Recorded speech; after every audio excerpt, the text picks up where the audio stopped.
Hello friends, কুলি food চ্যানেলে তোমাদের সকলকে স্বাগত জানাই। আজ বানাবো মাটন কষা। দেখো, মাটন কষা বানানোর জন্য আমি মাটনটা খুব ভালোভাবে ধুয়ে নিয়েছি। 1.5 কেজি মাটন নিয়েছি। দেখো, এবার একটা কুকারে জল বসিয়ে দিয়েছিলাম, জলটা গরম হয়ে গেছে। এবার আমি মাটনটা দিয়ে দিচ্ছি ওতে। দেখো, এবার আমি মাটনে দিয়ে দিচ্ছি 1 চামচ নুন, 1 চামচ হলুদ, আর দিয়ে দিচ্ছি পরিমাণ মতো তেল। দিয়ে খুব ভালোভাবে একটু নাড়াচাড়া করে নেব। জলের সঙ্গে নুন আর হলুদটা মিক্স করে দেব। দিয়ে একটা কুকারের ঢাকনাটা দিয়ে খুব ভালোভাবে 5 থেকে 6টা সিটি মেরে নেব। যতক্ষণে মাটনটা সেদ্ধ হচ্ছে ততক্ষণে চলো বড় বড় করে আমি 6 পিস আলু কেটে নিয়েছি। এবার এই আলুগুলো খুব ভালোভাবে ভেজে নেব। দেখো, ভাজার জন্য কড়াইতে আমি তেল দিয়ে দিয়েছি। এবার আলুগুলো খুব ভালোভাবে ভেজে নিই।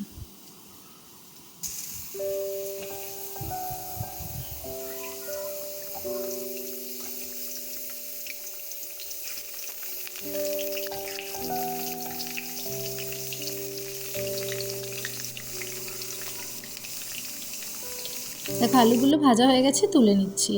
এবার কড়াইতে তেল দিয়ে তেলেতে গোটা গরম মশলার ফোড়ন দিলাম। গোটা গরম মশলাটা ভাজা হয়ে যাওয়ার পর্যন্ত অপেক্ষা করব।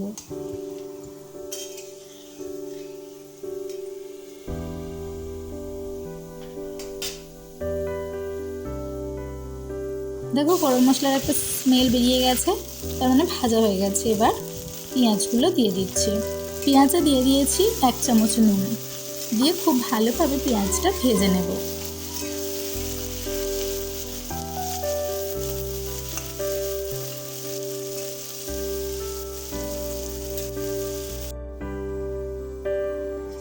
দেখো, পেঁয়াজটাও ভাজা হয়ে গেছে।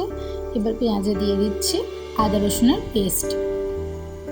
আমি 3 চামচ আদা রসুনের পেস্ট দিয়েছি, 3 চামচ থেকে 3.5 চামচ। এবার দিয়ে খুব ভালোভাবে আদা রসুনটা ভেজে নেব, যতক্ষণ না আদা রসুনের কাঁচা গন্ধটা যাচ্ছে।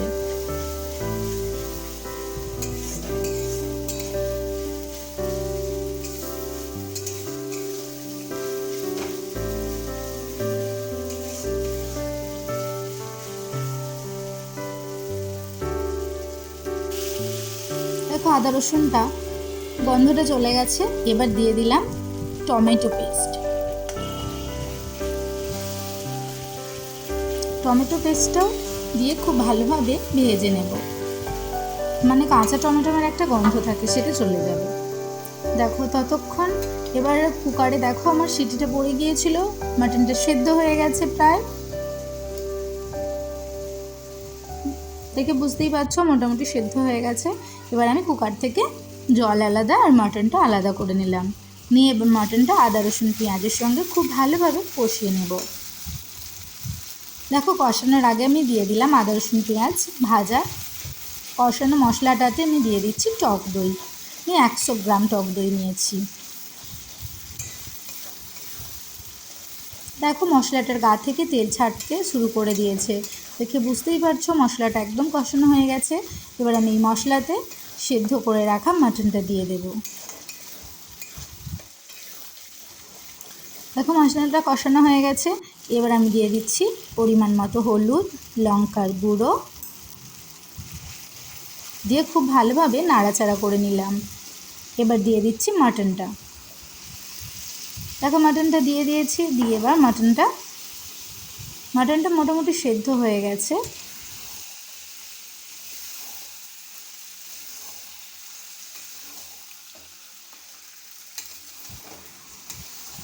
মাটনটা আমি 30 মিনিট কষাবো।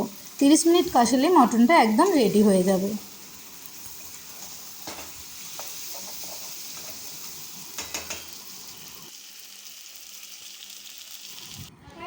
দেখো, ভেজে রাখা আলুটাও আমি একটু সেদ্ধ করে নিয়েছি। দেখো, আমার 30 মিনিট পরে ফিরে এলাম। এসে এবার আলুটা যে হালকা করে সেদ্ধ করে রেখেছিলাম, সেই আলুটা আর জলটা দিয়ে দিলাম মাটনে। দিয়ে এবার এই মাটনটা আলুর সঙ্গে খুব ভালোভাবে আরও খানিকক্ষণ সেদ্ধ হতে দেব।